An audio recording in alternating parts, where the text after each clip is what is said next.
நிறைய சிக்கல் இருக்குது. அது நம்ம இதுவரை இருந்ததே கிடையாது. அதனால தான் இப்படி பார்த்துருக்குறோம். இதுக்கு ரெண்டுத்துக்குமே எனக்கு வந்து சரியாக போயிருந்தனால அதுக்கப்புறம் நான் என்ன பண்ண முடியும்? என்கிட்ட இருக்கிற ஜுவல்ஸ் நான் பாதி அடகு வச்சு முக்காமையே போயிடுச்சு. இன்னும் பாதி அடகு வச்சு அது இன்னும் வட்டி கூட கட்டாமல் போயிட்டுருக்கு. இதெல்லாம் நான் வந்து நல்லா இருக்கும்போது வாங்கின பொருள் தான். இன்றைக்கி இப்போ இந்த செயின் போட்டிருக்கேன், இந்த ஜுவல்ஸ்லாம் போட்டிருக்கேன். நான் ஒன்றுமே இல்லை அப்படின்னு நான் சொல்ல வரல. இதெல்லாம் இருக்குது தான். ஆனால் நான் இன்றைக்கி இதை விற்றுட்டேன் வச்சுட்டேன்னா நாளைக்கு என் குழந்தைங்களுக்கு என்ன பண்ண முடியும்? என்னை நம்பி இருக்கிற 2 குழந்தைங்களுக்கு நான் ஏதாவது வைக்கணும் இல்லையா? ஏதாவது பண்ணணும். ஒரு அட்லீஸ்ட் அது படிக்கிறதுக்கு, ஒரு காலேஜ் ஃபீஸுக்கு, எதுக்கோ ஒன்றுத்துக்கு இது இருந்தால் நான் அன்றைக்கி வைக்கலாம், அன்றைக்கி விற்கலாம். இன்றைக்கி நம்மளால் 1 கிராம் வாங்க முடியுமான்னு யோசிக்க முடியாது கோல்டு இருக்கிற நிலைமைக்கு. அப்படிலாம் இருக்கும்போது நான் இதெல்லாம் அனலைஸ் பண்ணி தான் நம்மக்கிட்ட எல்லாமே இருக்குது. ஆனால் பார்க்குறவங்களுக்கு கண்டிப்பாக தெரியாது. இவங்களுக்கு என்ன இருக்கும், இவங்க தான் எல்லாமே வச்சுருக்காங்களேன்னு நினைப்பாங்க.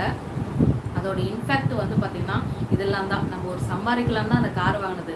சும்மா ஜாலியாக சுற்ற போகிறோம், தேவையில்லாத ஆடம்பர செலவாக நம்ம வாங்கவே கிடையாது. அது ஏதோ ஒரு மைண்ட் செட், நம்மளுக்கு டைம் சரியில்லை, அதில் இழுத்துட்டு போய் நம்மளை விட்டுருச்சு.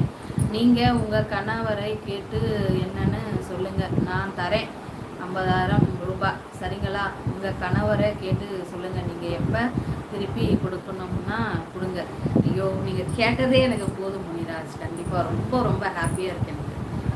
நமக்காக ஒருத்தவங்க வந்து நீங்கள் இதனால் வந்து இவ்வளோ சிக்காக இருக்கீங்களா, இவ்வளோ கஷ்டப்படுறீங்களா, அதுக்கு நான் வந்து உதவி பண்ணுறேன், நீங்கள் அதை கட்டிட்டு நீங்கள் அதுக்கப்புறம் திருப்பி கொடுங்கன்னு சொன்னீங்களே, அந்த மனசு வந்து எல்லாரும்லாம் வராது. கண்டிப்பாக மனசு கஷ்டமாக இருக்குது அக்கா நீங்கள் சொல்லும் பொழுது.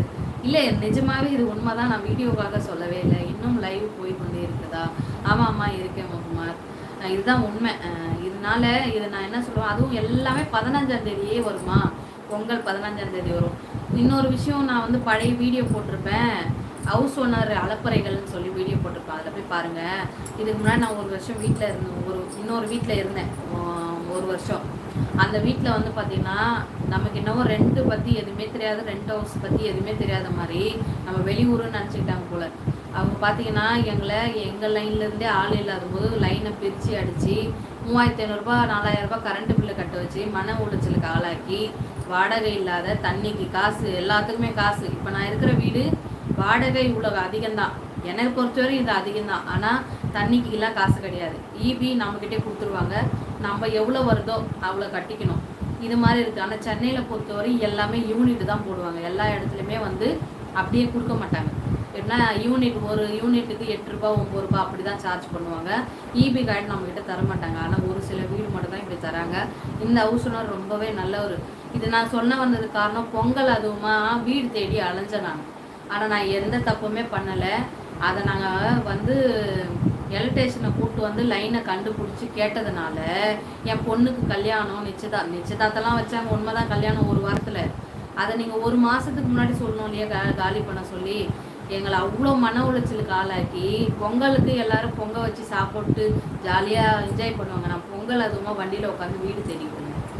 இதெல்லாம் வந்து பார்த்திங்கன்னா ரொம்ப மன உளைச்சலுக்கு வந்து நான் வந்து 2.5 வருஷத்தில் இங்கே வந்து நோயாளியாகவும் மன உளைச்சலுக்கும் ரொம்ப கஷ்டப்பட்டுருக்கேன். என்னை விட நிறைய கஷ்டப்பட்டவங்க கூட இருக்கலாம். எனக்கு சொல்ல வாய்ப்பு இருக்கிறதுனால உங்ககிட்ட நான் சொல்லிட்டேன். நிறைய பேருக்கு சொல்ல முடியாமல் கூட இருக்கலாம். நான் அப்படி தான் நினைப்பேன். நமக்கு கீழே இன்னும் எவ்வளோ பேர் கஷ்டப்படுறாங்க. இதெல்லாம் ஒரு பெரிய கஷ்டமே இல்லை அப்படின்னு நினச்சிட்டு நம்ம போனாலும் நம்ம மனசுக்கு என்ன ஆகுதுன்னா, அது ஃபீல் பண்ணி அது மாதிரி ஆகிடுது. உன்னுடைய பேங்க்கு பேலன்ஸு 10 லட்சம் இருக்குதுன்னு ஊரில் வந்து வட்டிக்கு எல்லாமே விட்டு இருக்கிறோம்.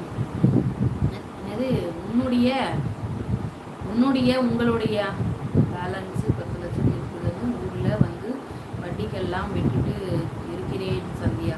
Okay, all the best. கண்டிப்பாக கொடுங்க. அதே மாதிரி கம்மியான வண்டியாக வாங்குங்க. யார் கொடுப்பாங்களோ நம்பிக்கையானவங்ககிட்ட கொடுங்க. அந்த மாதிரி நம்பிக்கையானவங்க வாங்கிக்கோங்க. அவங்க ஏதாவது எக்ஸ்கியூஸ் பண்ணி இப்போ இன்றைக்கி கொடுக்க முடியாது நாளைக்கு கொடுக்குற ஏதாவது சொன்னாலும் நீங்கள் கொஞ்சம் இது பண்ணி வாங்கிக்கோங்க. நம்மளுக்கு அந்த மாதிரிலாம் நான் வாங்கினது கிடையாது.